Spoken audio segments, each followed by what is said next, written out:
आज योगायोग असं आहे की पुण्यामार्गे निघालो असताना गणेश जयंती आहे आणि पहिल्याच दिवशी मला श्रीमंत जगस्तामधल्या बळीराजाला सुट्टी ठेव आणि महाराष्ट्रासाठी जी जी काही सेवा आम्हाला करता येईल ती आमच्याकडनं करून घे अशा पद्धतीची प्रार्थना मी मंडळाकडे केली.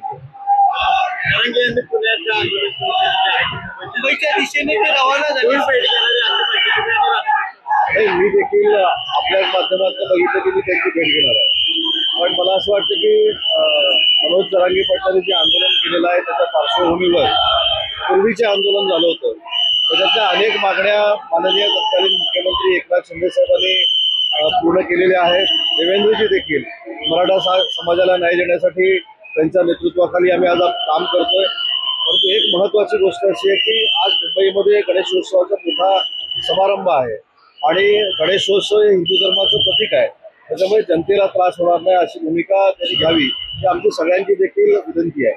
आता काल उपसमितीची बैठक झाली त्या समितीमध्ये मी देखील आहे. त्यांची जी मागणी होती की सिंधी समितीला 6 महिन्याची मुदतवाढ द्यावी त्यामध्ये देखील आम्ही निर्णय घेतलेला आहे. त्याच्यामुळे मला असं वाटतं की शासन त्यांच्या मागण्यांचा पूर्ण पद्धतीनं विचार करण्यासाठी तयार आहे. त्यासाठी समिती स्थापन केलेली आहे.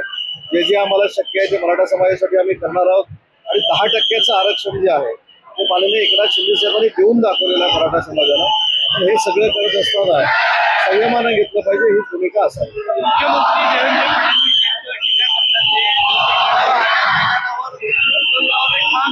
देवेंद्र फडणवीस साहेब हे राज्याचे मुख्यमंत्री आहेत. एक आठवण करून देतो की सगळ्यात पहिल्यांदा मराठा आरक्षण जे महाराष्ट्रामध्ये दिलं गेलं आणि जे टिकवलं गेलं सत्तेत असेपर्यंत त्यांचं नाव देवेंद्रजी फडणवीस होतं आणि त्याच्यानंतर दिलेला शब्द पाळणारे एकनाथ शिंदे साहेब होते.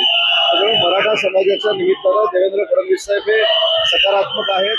त्याच्यामुळं देवेंद्रजी हे राज्याचे मुख्यमंत्री असताना त्यांच्याबद्दल वाईट भाषेमध्ये बोलणं हे योग्य आहे असं मला वाटत. आपण जे भेट घेणार आहे जरांगे पाटील यांची, मी जरांगे पाटलांची भेट घेणार आहे आपल्याकडनंच मला कळलेलं आहे.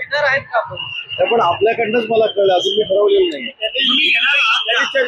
मी तेच सांगितलं की आपल्या माध्यमातूनच मला कळलं की मी त्यांची भेट घेणार आहे पण मी अजून ठरवलेलं नाही. तयारीत एक लक्षात ठेवा शासनाबरोबर चर्चा करायची तयारी त्यांनी जर दर्शवली तर शासन देखील त्यांच्याबरोबर चर्चा करायला तयार आहे आणि त्यांच्या चर्चेसाठीच काल आम्ही उपसमितीची बैठक घेतली. 6 महिन्याची शिंदे समितीला आम्ही मुदतवाढ दिलेली आहे.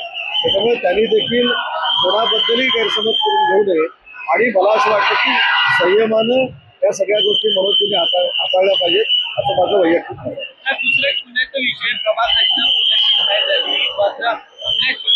नाराजी व्यक्त केली जाते. प्रभाग रचना ज्यावेळी होत असते त्याच्यानंतर त्या हरकती देखील मागवल्या जातात आणि जर प्रभाग रचना चुकलेली असेल तर त्या हरकतीतनं सुधारणा करता येईल.